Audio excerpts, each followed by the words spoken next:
days, this is what we have. I don't know if you can see here. You can see some of the roots here. Some of the roots here.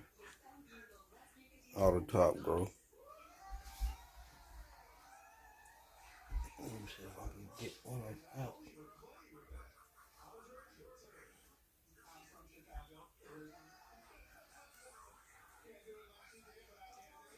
Got root growth on that one. Pretty good root growth. And that's 17 days, so I'm probably gonna leave these in here about another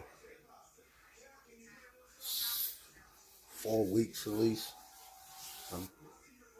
before I pot them up to get a little bit better root growth. So maybe by then, and start getting some warm days, not gonna leave them outside. But 17 days in the little container just for sand. But some of the most important things is that you scrub and wash those cuttings real good.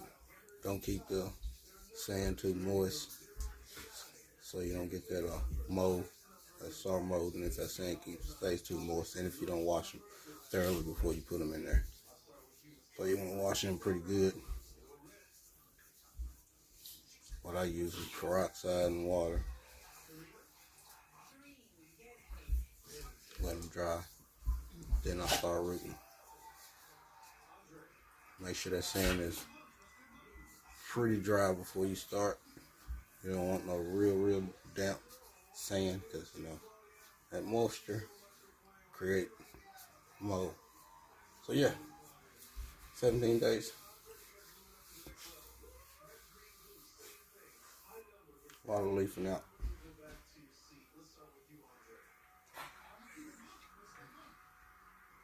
Other than that, the guava cuttings.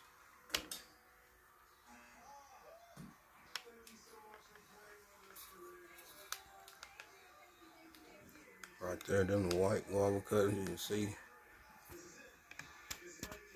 a lot of those are starting to leaf out. No root development yet though. But I'll tell you what would help is some bottom heat. If you have bottom heat, I don't have bottom heat in here.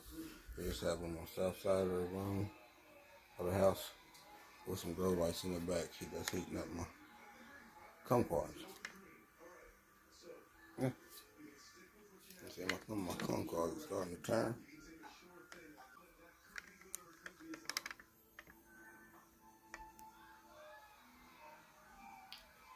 Thank y'all for tuning in once again. It's Odom Homestead down here, Zone 7A, Tennessee.